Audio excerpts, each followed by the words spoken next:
The holy month of Ramadan is indeed an interesting month, and it's such a fun way to see culture from around the world. Speaking about culture around the world, we're going to talk to someone, a student, a diaspora, who lives in Malaysia, I believe, Aisha Fabian. Yes, and it's another Muslim majority country, so we would want to know as well how festive it is in Malaysia. So now we are connected to Lydia from Malaysia. Hi, Lydia. Assalamualaikum. Waalaikumsalam. So, Lydia, tell us a little bit about yourself. Maybe you can share your background, how long have you been living in Malaysia, and which part of Malaysia that you've been living for this last couple of years. Go ahead, Lydia. Okay. Thank you for the opportunity. I'm really happy to be here and thank you for inviting me.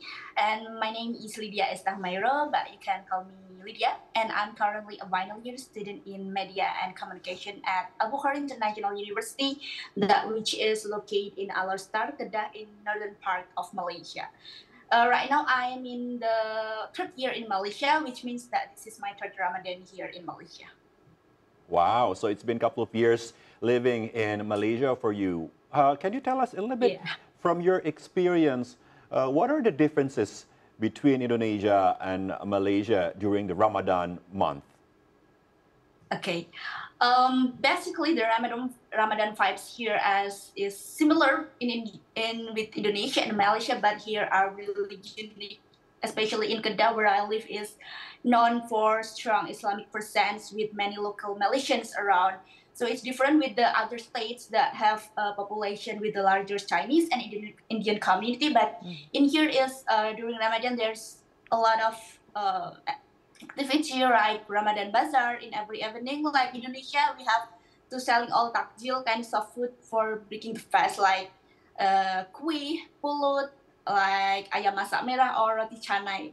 And there is so diverse because I experienced Ramadan in my university is from since I'm at international university that there are over 1,000 students from about 60 countries.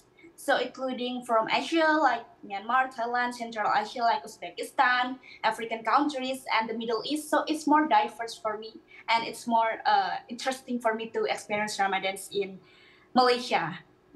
Wow, that's interesting. And you mentioned about the similarities between Malaysia and Indonesia. As we know, we share also some similarities in food, but do you miss Indonesian food for iftar as well to break your fast there in Malaysia?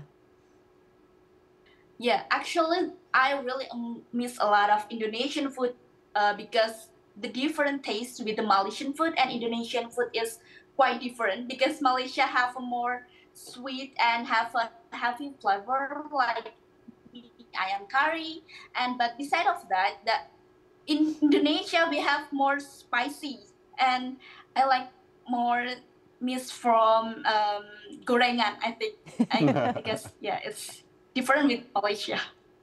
So what are the biggest challenges for you personally, experiencing Ramadan for a couple of years in Malaysia compared to the Ramadan in Indonesia? Is it completely the same, or do you feel there's a certain Malaysia-centric challenges that you've been facing this last couple of years, Lydia? Okay, the first thing that was a big shock was adjusting the fasting schedule because while the fast hours are similar with Indonesia, but the timing is different because the subuh here is around 6:30 a.m. while Indonesia is 4 a.m. So I need to wake up for sahur around 5 a.m. and the fasting also is last until 7:30 p.m. at Maghrib. So Indonesia we break the fast around 6 p.m. but in Malaysia is the 6 p.m. is sun is still bright. So at 6 p.m. we just start to looking for food for takjil. And also for the Tarawih prayer is different because we start at Tarawih at 9 and usually finish around 11 p.m. So maybe I just need to go sleep pretty late at 12 a.m. every day. So that's the challenges you have to manage your sleeping schedule.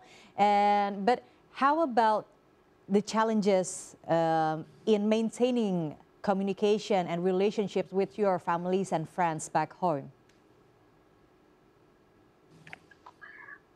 maintaining the family from Indonesia. I just have I video call my family every day.